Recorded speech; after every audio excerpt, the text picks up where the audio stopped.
स्वागत है आपका इंग्लिश लिटरेचर कासल चैनल पे। आज हम रेनेसेंस पीरियड की बात कर रहे हैं। इसमें कैरोलिन पीरियड भी आता है और कॉमनवेल्थ पीरियड भी। जब हम कैरोलिन पीरियड की बात करते हैं तो कैरोलिन जो शब्द है वो चार्ल्स से आया हुआ है। चार्ल्स को लैटिन भाषा में कैरोलस कहते हैं, तो कैरोलस से कैरोलिन पीरियड कहलाया। इसको 3 पार्ट्स में बांटा गया है: मेटाफिजिकल, कैवेलियर और प्यूरिटन स्टेज। पहले बात करते हैं प्यूरिटन स्टेज की। तो प्यूरिटनिज्म बहुत ही कंजर्वेटिव अप्रोच थी जो पुनर्जागरण को, कला को बहुत प्रोत्साहित करती है। इसमें सबसे बड़ा नाम आता है मिल्टन का।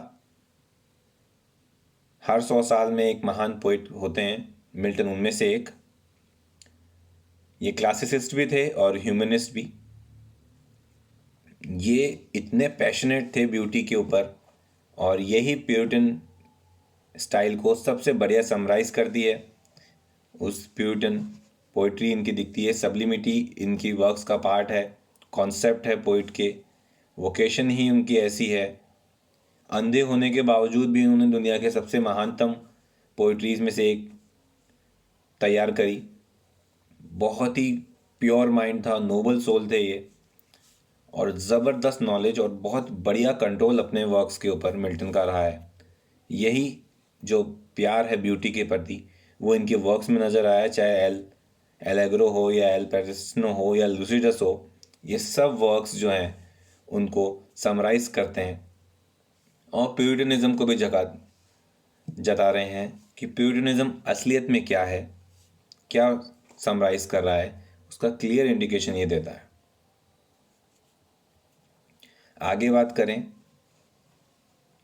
तो पैराडाइज लॉस्ट या पैराडाइज रीगेन, ये और या फिर सैमसन एगोनाइट्स, ये सब बिब्लिकल फिगर हैं, तो धर्म के प्रति इनका खास रुझान रहा है। नेक्स्ट आती है मेटाफिजिकल की। जब हम मेटाफिजिकल की बात करते हैं, मेटा का मतलब होता है बियॉन्ड यानी कि परे, और फिजिकल का मतलब होता है शरीर। जब शरीर के परे हम चल जाते हैं उसको मेटाफिजिकल पोइट्री में माना जाएगा, और जॉन डन से बड़ा कोई नाम नहीं। इतना ब्रिलियंटली इन्होंने मेटाफिजिकल को यूज़ किया है, हर मीटर को इस तरीके से तराशा है, बिल्कुल हीरे बराबर। इनकी वर्क्स में आपको एलिजीज में इतनी वैरायटी मिलेगी कि आप इमेजिन नहीं कर सकते हैं कि आप धार्मिक बात पढ़ रहे हैं या रोमांटिक। इस तरह से इन्होंने उसको मिंगल किया है, धर्म और रोमांस को। बहुत ही खूबसूरत प्रेजेंटेशन है इनका।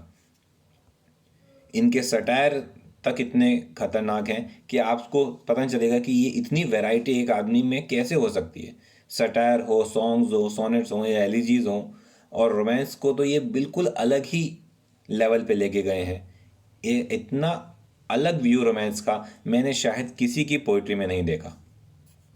और फिर कंसीट्स की बात करी जाए तो उनमें तो इनकी मास्टरी है।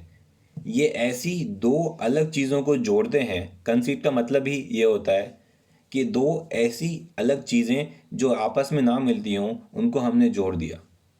सबसे मशहूर एग्जांपल यही है कि जब प्रेमी और प्रेमिकाएं अलग होते हैं तो वो उसको एग्जाम्पल दे के समझाते हैं, प्रेमी की और प्रेमिका के प्रेम को, कि जैसे वो कंपास हों, कि भले हम एक दूसरे से अलग हो गए हों एक छोर से, लेकिन ऊपर से एक साथ जुड़े हुए हैं।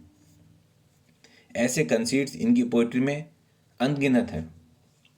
जिस तरीके से ये पोर्ट्रे करते हैं एलिजाबेथन एज की इस स्टाइल को, ऐसे और भी पोइट्स हैं, चाहे वो वैगन हों, और जो हाइपरबली का इनका इस्तेमाल है वो आत्मा से परे, खून से परे, न जाने कितने ही एग्जाम्पल्स आपको इनके वर्क्स में मिल जाएंगे। आगे बात करते हैं लास्ट कैवेलियर पोइट्स की। तो ये भी चार्ल्स फर्स्ट के टाइम पे ही रहे हैं, और कैवेलियर पोइट्स वो पोइट्स हैं जो कि दरबारी रहे हैं, जो दरबार के लिए काम करते थे, जो राजा चाहता था वैसी कविताएं लिखते थे। अपर क्लास लोगों की बात है यहाँ पे। कॉमनवेल्थ के जस्ट पहले का पीरियड की बात करते हैं तो यहाँ पे जो भी प्यार होगा, जो भी जिक्र होगा, खूबसूरती होगा, उसमें एक भद्रता होगी, एक शालीनता होगी।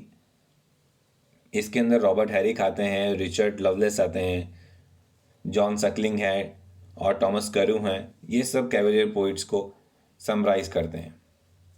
इनकी लैंग्वेज बहुत ही हाईली इंडिविजुअलिस्टिक होती थी, उसी लेवल पे रखते थे, क्योंकि राजाओं के आगे बोलना है, लवर का बात हो रही है, तो वो एक शिवलरी का भरपूर प्रयोग था कि किस भद्रता से इनको उस लाइफ को जताना है उसके अंदर है।